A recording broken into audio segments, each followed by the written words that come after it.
राष्ट्रिय प्रजातन्त्र पार्टीका पूर्व अध्यक्ष कमल थापा पार्टी फुटाउने अन्तिम कसरतमा लागेका छन्।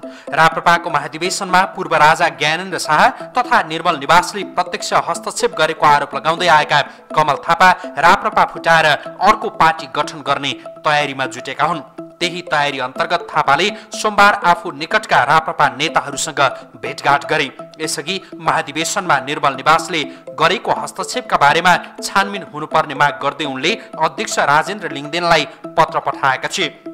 तर पत्रबारे पार्टीमा सुनवाई नभएपछि थापाले 2 पटक औपचारिक विज्ञप्ति निकाले भने दर्जनौं पटक पूर्व राजा ज्ञानेन्द्र शाहका विरुद्धमा सामाजिक सञ्जाल फेसबुकमा स्टाटसहरू लेखे।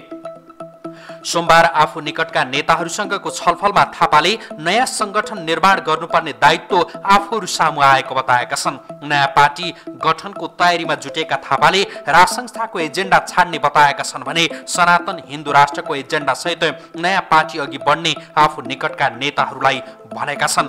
राजसंस्था र ज्ञानेन्द्र शाहलाई बोकेर अबको राजनीति नचल्ने बताउँदै उनले अब राजसंस्था प्रतिको मोह त्याग्नु पर्नेमा जोड दिएको बैठकमा सहभागी एक नेताले जानकारी दिए। कमल थापाले नयाँ पार्टी खोल्ने तयारी गरे पनि बैठकमा सहभागीहरूले नयाँ पार्टी सञ्चालन गर्न सहज भने नरहेको बताएका छन्। राप्रपा फुटाउँदा आफ्ना पक्षमा को आउन सक्छन् भने अत्यन्तै निकटका व्यक्तिहरूसँग छलफल गरिरहेको हल्ला यसअघि नै सार्वजनिक भएको थियो। कुन्ती शाही लगायतका नेताहरूले पार्टी विभाजनमा साथ दिन सक्ने थापाको आकलन रहेको छ। यसअघि राप्रपा केन्द्रीय समितिमा कमल थापा पक्षधरहरूको बाहुल्यता रहेको भए पनि अधिकांश सदस्यहरू पछिल्लो समय लिङदेन पक्षमा लागेको बुझिएको छ।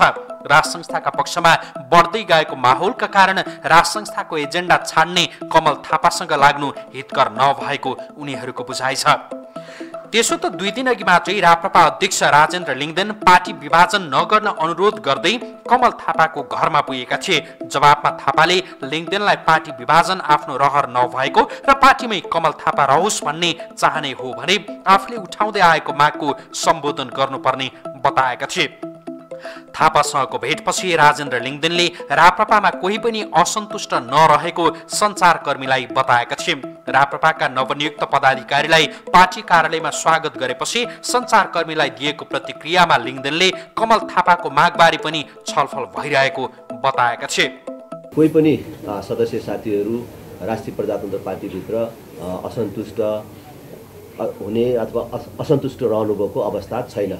अब निवर्तमान अध्यक्षजीसँग केही विषयहरू छन्, त्यस विषयमा हामी छलफलमा छौँ र त्यो विषयमा पनि हामी निकट भविष्यमै टुङ्गोमा पुर्याउँछौँ र राष्ट्रिय प्रजातन्त्र पार्टीका कार्यकर्ता र राष्ट्रिय प्रजातन्त्र पार्टीका शुभेच्छुकहरूलाई हामी निराश बनाउँदैनौँ। त्यो अहिले अब भनिहाले कि राष्ट्रिय प्रजातन्त्र पार्टीका तमाम कार्यकर्ता र शुभेच्छुकहरूलाई हामीले निराश बनाउँदैनौँ। चाँडै हामी सकारात्मक सन्देश प्रवाह गर्छौँ। भर्खर भेटघाट प्रारम्भ भएको छ, अरू कुराहरू अगाडि बढ्छ। राजेन्द्र लिङदेनको आश्वासनपछि पनि कमल थापा सहमत हुन सकेका छैनन्। तर पछिल्लो समय लिङदेनले कमल थापाको मागबारे छलफल हुन सक्ने संकेत गरे पनि यसअघि भने थापाको मागबारे कुनै हालतमा सुनवाई नहुने उनले अडान लिएका थिए। पार्टी फुटाउने अन्तिम कसरतमा रहेका थापाले यसअघि अध्यक्ष राजेन्द्र लिङदेनलाई पठाएको पत्र यस्तो रहेको थियो। कमल थापा निवर्तमान अध्यक्ष राष्ट्रिय प्रजातन्त्र पार्टी। श्रीमान अध्यक्षज्यू, राष्ट्रिय प्रजातन्त्र पार्टी केन्द्रीय कार्य समिति काठमाडौँ। राष्ट्रिय प्रजातन्त्र पार्टीको एकता महाधिवेशनबाट अध्यक्षको गरिमामय पदमा निर्वाचित हुनुभएकोमा फेरि पनि हार्दिक बधाई। सफल कार्यकालको शुभकामना सहित देहाएका विषयमा तपाईको ध्यान आकर्षित गर्न यो पत्र प्रेषित गरेको छु। 1. राप्रपा महाधिवेशनबाट केन्द्रीय नेतृत्वको निर्वाचनको क्रममा पूर्व राजा ज्ञानेन्द्र र निर्मल निवास सचिवालयले गरेको हस्तक्षेप जसको हामीसँग यथेष्ट प्रमाण छ अब जग जाहेर भइसकेको छ।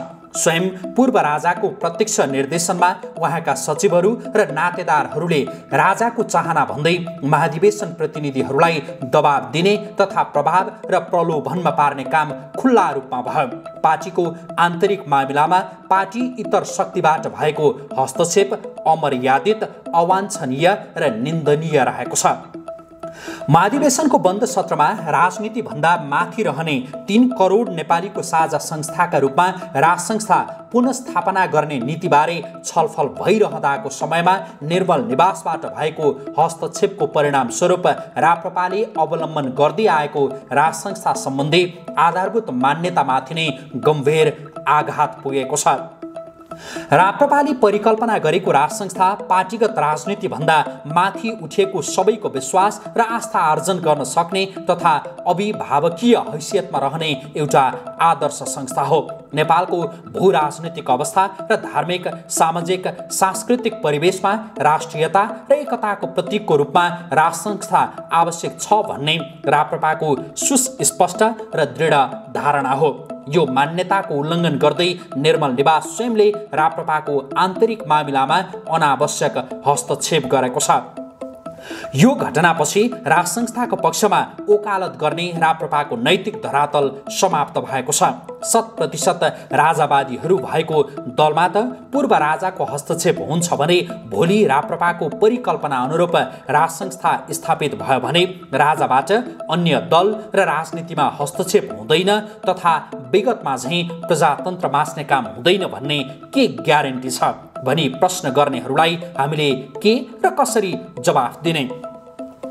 यो घटनापछि राप्रपाको चरित्र र छविमाथि पनि प्रश्न चिन्ह खडा भएको छ। नेपालको संविधान 2072 जारी भएपछि संविधान र संवैधानिक व्यवस्थासँग सहकार्य गर्दै जनताको अभिमतबाट राजसंस्था स्थापित गर्ने मेरो नेतृत्वमा रहेको राप्रपाले लिएको नीतिप्रति निर्मल निवास सुरुदेखि नै असहमत र असन्तुष्ट रहँदै आएको थियो। 2. यो घटनापछि राप्रपाको चरित्र र छविमाथि पनि प्रश्न चिन्ह खडा भएको छ। नेपालको संविधान 2072 जारी भएपछि संविधान र संवैधानिक व्यवस्थासँग सहकार्य गर्दै जनताको अभिमतबाट राजसंस्था स्थापित गर्ने मेरो नेतृत्वमा रहेको राप्रपाले लिएको नीतिप्रति निर्मल निवास सुरुदेखि नै असहमत र असन्तुष्ट रहँदै आएको थियो। राजसंस्था पुनस्थापनाको निम्ति राजनीतिक दलहरूसँग सम्बन्ध सुधार गर्ने, जनताको विश्वास आर्जन गर्ने कार्यको सट्टा कहिले विदेशीको मुख ताक्ने अनि कहिले राजनीतिक अस्थिरता खडा गर्ने तर्फ मात्र निर्मल निवास केन्द्रित रह्यो। अहिले आएर पुनः देशमा अस्थिरता सृजना गरी धमिलो पानीमा माछा मार्ने डिजाइन अन्तर्गत राप्रपा नेतृत्व कब्जा गर्न खोजिएको हो। यस कार्यमा मबाट सहयोग नहुने देखिएपछि लामो समयसम्म मेरो अभिन्न सहकर्मी रहनुभएका तपाईलाई हतियारका रूपमा प्रयोग गर्न खोजिएको छ। पहिले नै तयार गरिएका केही भजन मण्डलीसँग राप्रपालाई मिसाएर निहित स्वार्थ पूरा गर्ने माध्यम बनाउन खोजिएको छ। यस कार्यबाट एउटा भरपर्दो र बलियो राष्ट्रवादी प्रजातान्त्रिक शक्तिका रूपमा स्थापित हुन चाहने राप्रपाको चाहना सधैँका लागि कुण्ठित हुनेछ। लामो सङ्घर्षपछि फरक विचारधारा बोकेर पनि राष्ट्रिय राजनीतिको मूलधारमा वैकल्पिक प्रजातान्त्रिक शक्तिका रूपमा ससम्मान स्थापित हुन लागिरहेको राप्रपालाई पुनः प्रतिगामी कित्तामा धकेल्नेछ। 3. पार्टीको आन्तरिक प्रतिस्पर्धामा हस्तक्षेप गर्ने यस कार्यबाट राप्रपालाई रिमोट कन्ट्रोलबाट चलाउन चाहने निर्मल निवासको नियत पनि उद्दाङ्गो भएको छ। अब पार्टी नेतृत्वमा आउन चाहनेले पार्टी सङ्गठनमा योगदान पुर्याए वा कार्यकर्ताको मन जितेर होइन, निर्मल निवासका सचिवहरूको चाकडी गर्नुपर्ने प्रवृत्ति र अवस्था सृजना गर्न खोजिएको छ। 4. यहाँ प्रश्न हार वा जितको होइन। मेरो यो अभिव्यक्तिलाई चुनावमा हार पछिको आक्रोशको रूपमा नबुझिदिन विनम्र आग्रह गर्दछु। मैले जितेको भए पनि निर्मल निवासको यो हस्तक्षेप कदापि स्वीकार्य वा उपयुक्त ठहरिने थिएन। एउटा खेलाडी भएको नाताले हार वा जितले मलाई केही फरक पार्दैन। हारलाई पनि सहर्ष स्वीकार गरेर फेरि अर्को प्रतिस्पर्धाको निम्ति तयार रहने संस्कार मेरो रगतमा रहेको छ। राप्रपाको आन्तरिक मामिलामा निर्मल निवासको हस्तक्षेपको यो पहिलो घटना होइन। 2074 सालमा पार्टी फुटाउन र विगत केही समय यता तथाकथित भजन मण्डली खडा गरेर पार्टी नेतृत्वको चरित्र हत्या गर्ने र राप्रपाका बारेमा भ्रम सृजना गर्ने गराउने कार्य निर्मल निवासबाट बारम्बार हुँदै आएको सर्वविदित छ। सिङ्गो मुलुक गणतन्त्रमय भएको बेला शिरमा कफन बाँधेर राज संस्थाको एजेन्डा बोकेर हिँड्ने मुख्य व्यक्तित्व को भाजनमा पर्दछ भने निर्मल निवासको अगाडि कोही पनि सुरक्षित छैन। तपाईँ पनि हुनुहुन्न। तपाईँको योग्यता र क्षमताबाट म प्रभावित छु, तर ढिलो चाँडो तपाईँ पनि यो प्रवृत्तिको शिकार अवश्य हुनुहुनेछ। पार्टीभित्र यस्तो अवस्था सृजना हुनु दुर्भाग्यपूर्ण छ। उपरोक्त तीतो यथार्थप्रति गम्भीर हुन म तपाईको ध्यान आकर्षित गर्दछु। पार्टीको बृहत्तर हित र एकताको पक्षमा म मन, वचन र कर्मले प्रतिबद्ध छु। यो पार्टीमा मेरो रगत पसिना बगेको छ। मलाई राप्रपाको धेरै माया छ। पार्टीका हजारौं कार्यकर्ताहरूको भविष्यको मलाई चिन्ता छ। 2062-63 को आन्दोलनपछि सबैले राजालाई छाडेर हिँडे। राजाले प्रधानमन्त्री, मन्त्री बनाएका तथा राजाको निगाह पाएका सबै परिवर्तन समयको माग हो। गणतन्त्र जनताको चाहना हो भन्दै नदीको प्रवाहसँगै बगेर जान रुचाए। केही समेत निष्ठावान साथीहरूको आड भरोसामा मैले राजालाई बोकेर हिँडे, राजाको प्रतिरक्षा गरेँ, जनअभिमतबाट राज संस्था पुनस्थापित गर्ने अधिकार सुनिश्चित गरेँ। तपाईहरू पनि यो अभियानमा जोडिनु भयो। हिजो गणतन्त्रको गीत गाउनेहरूलाई पनि फर्काउन सफल भयौँ, तर अहिले पूर्व राजा ज्ञानेन्द्र र निर्मल निवासको पछिल्लो कारबाहीले मेरो मूल्य, मान्यताको आधार र धरोहर एकैपटक तहस नहस भएको छ। राजा बोकेर हिँड्ने राप्रपाको नैतिक धरातल समाप्त भएको छ। मैले माथि उल्लेख गरेका विषयहरूलाई चुनावमा हार जितको विषय नठानेर पार्टीको मान्यता र भविष्यमाथि आइलागेको जटिलताको रूपमा बुझ्न र त्यसको निराकरण गर्न अध्यक्षज्यू समक्ष म सविनय अनुरोध गर्दछु। पार्टी नेतृत्वको निर्वाचनमा पूर्व राजा र निर्मल निवासको हस्तक्षेपबारे छानबिन गर्न निष्पक्ष छानबिन समिति बनाउनुहोस्। हस्तक्षेपको भर्त्सना गर्नुहोस्। भविष्यमा हस्तक्षेप नहुने सुनिश्चित गर्नुहोस्। राज संस्थाका बारेमा र पार्टीलाई रिमोट कन्ट्रोलबाट चलाउन चाहने निर्मल निवासको योजनाका बारेमा पार्टीभित्र बहस सुरु गर्नुहोस्। यसो गर्न सक्नुभयो भने पार्टी एकता पनि कायम रहन्छ र पार्टीको भविष्य पनि सुनिश्चित हुन्छ।